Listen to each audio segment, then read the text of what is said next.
Hello everybody, and welcome back to another episode of 1/35 Scale Figures in Review.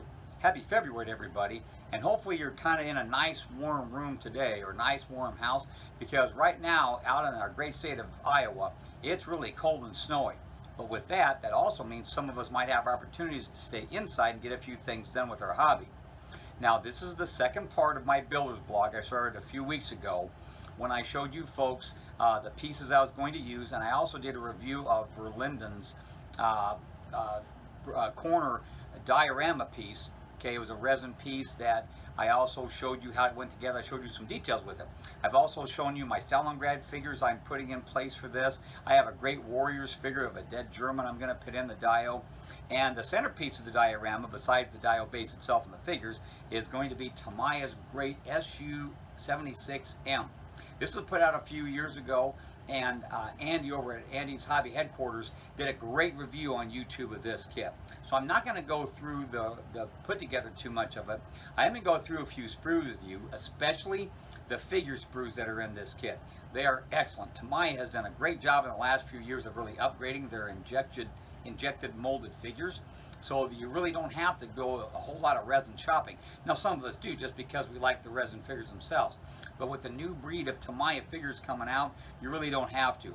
And one of these figures inside this, if some of you have already looked at this, there's a striking resemblance to some Russian Federation president whose name will go without being said tonight, okay? So anyway, we'll go ahead and get that ball rolling. We'll do a quick out-of-the-box review, and I'll show you some build pieces of the 76M as we go through it.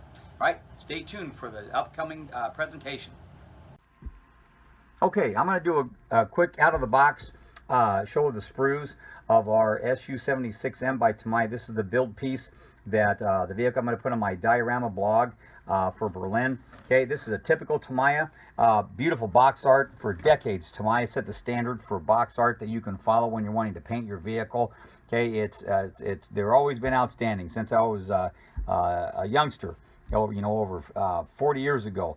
This is just some of the things we got to see when we were doing these. Okay, the great box art. Now on this also, you're going to see the figures that you're going to come. That's going to come in the box. Okay, you get 3 figures, and we'll break those down. And this is kind of the centerpiece of what I do on 35th Scale Figures in Review. I get to show you how they come together and what they look like when they get painted up. Okay, so we're going to go ahead and come out of the box with this real quick here. Not a big deal. Okay, now I took all the plastics off. All right, so there's no plastic baggies that Tamiya usually has their sprues in, which keeps things separated very nicely. Of course, you have this is the informational guide you get from Tamiya. Okay, this is also, once again, one of those things that's printed in different languages. Okay, you get a great line drawing of what the SU-76M looks like, the open top that it is. It has a brief history of it in English, French, German, and Japanese. Okay, once again, this is one of the highlights I like to get when I get a Tamiya kit. Okay, and then there's the instructions that you'll have. It's a step-by-step. Now, once again, as I kind of stated before, Tamiya is Tamiya. Okay, you're going to read these like a good old book. Okay, and I put together lots of Tamiya kits over the years. Everything is very well spelled out. Everything is very well explained. Step-by-step process that they have. Okay, so once again, you're not going to get any surprises coming out of a Tamiya kit. All right, now I'm just going to go through the sprues with you, okay, and this just shows you some of the structures that they have. Okay, great looking sprues, easily identified, very clean. Okay, great detail to what you see on the attachment points. Once again, super clean kit. Okay, no flash. All right, here's our beloved polycaps that you get with Tamiya's kits. Okay, this allows you to take some of the wheels on and off, okay, for weathering and doing everything else you want. Okay, the few clear pieces that you have for headlights and vision blocks are right here. Okay, here is the lower tub hole that you'll have, and this is one of those of Tamiya that you'll actually put together. Okay, it's not a bathtub hole. You actually put these together, but it's done well enough that it's going to be very, very structurally sound. Okay, you get one piece of thread. Okay, for the tow cable. All right. That's easy to do, not an issue there. Very good quality there. Okay, you get a very limited, I can't zoom in on it very good right here, but these are the numbers that you're going to have for your SU. Okay, now the one I'm doing, of course, is going to be from Berlin, or going into Berlin, so we'll see how that kind of matches up after we kind of get through that. All right, then you start to get into the superstructure. All right, this is an open top vehicle, and those of you that build kits, you know open top vehicles are a little bit more of a challenge, okay, for the weathering and the painting and making sure things are right where they're supposed to be. Okay, and then here is the running gear. All right, now you've got 2 sprues of this, and they have a jig, which is also kind of nice to have because these are link and length tracks. All right, they're not the rubber band style. This allows you to create a little bit more sag. There's a little bit more detail in them as you go through it. Okay, once again, they're done extremely well. Very small attachment points, super clean, and 0 flash on this kit. And here's the second one. Okay, once again, this is a mirror image of the other sprue that they had. Okay, now this is what we're kind of looking at here. Okay, and this is the excellent piece that you'll have, and these are the figures that you're going to go ahead and get with this kit. Okay, and once again, the Tamiya has done an excellent job with these. All right, I can't tell you how enough they're done so well. Okay, if I get a little bit closer right here, you see this is one of the, I believe this is the loader.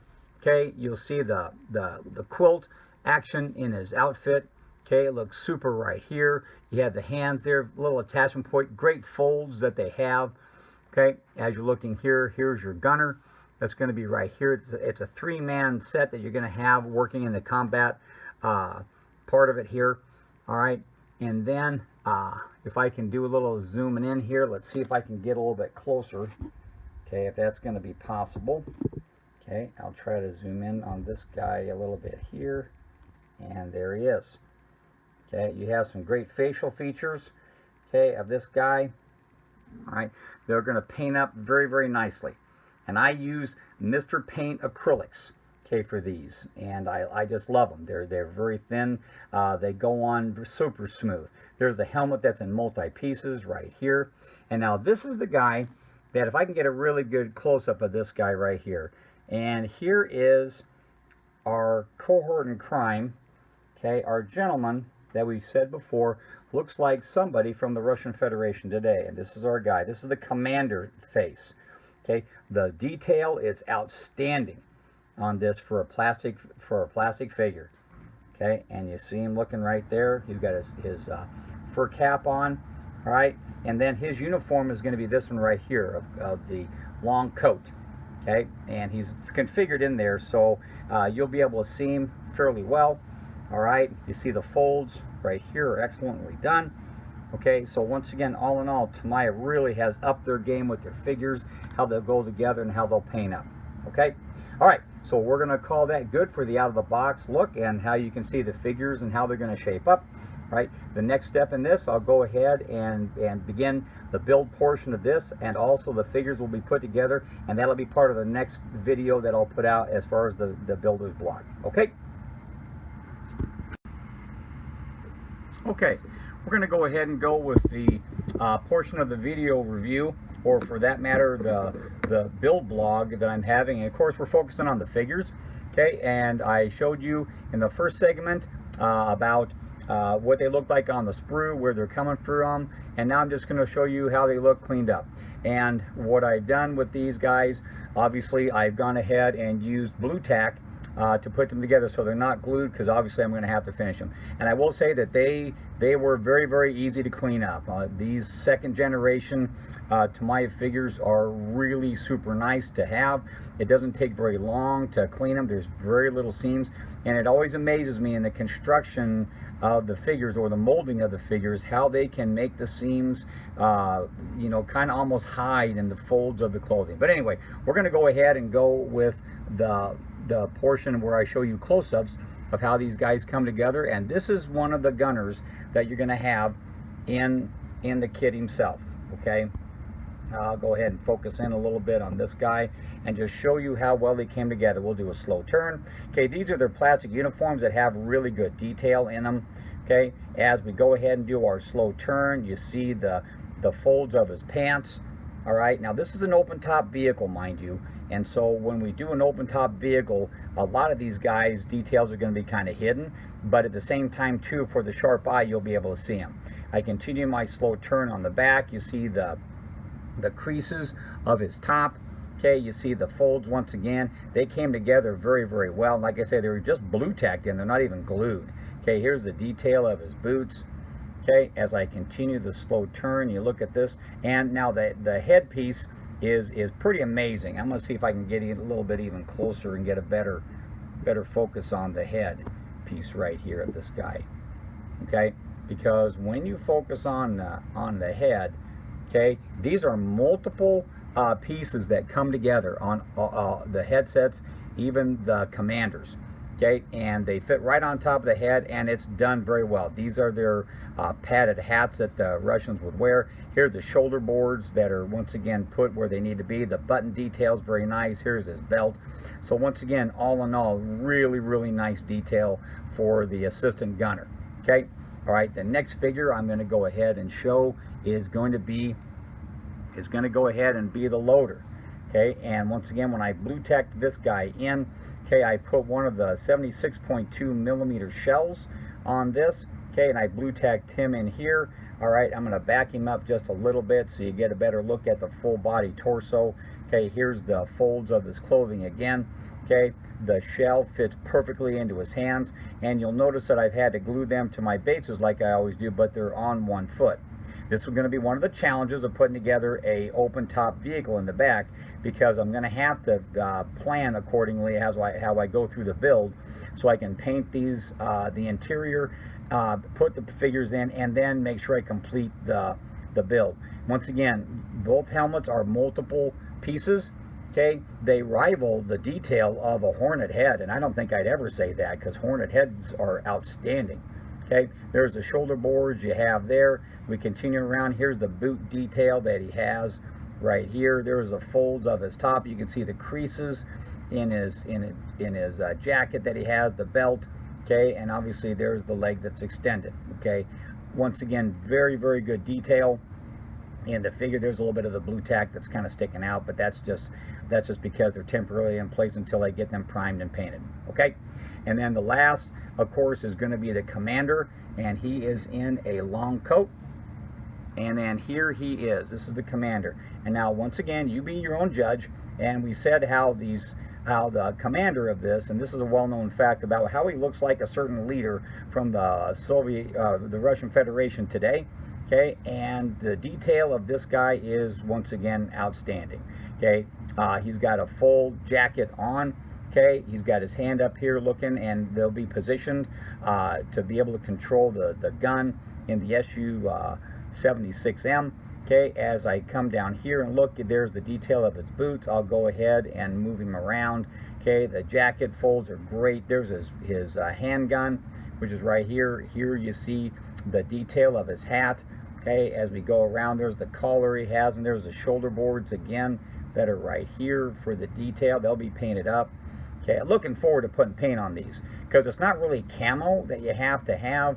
Okay, there are a lot of shades of khaki is what you'll use when you paint the Russian figures up. Okay, but the detail in the folds will be really nice to see. Okay, here's his backside, of course. Okay, once again, you're looking at the folds of his long jacket. There's the end of the boot, because once again, he's going to be kneeling on something in the open fighting compartment. The length of the jacket comes down and covers all the way down. Once again, very well planned out as far as being able to put these in and construct them all together. Okay, the detail of the face once again is the second generation Tamiya. Very, very well done.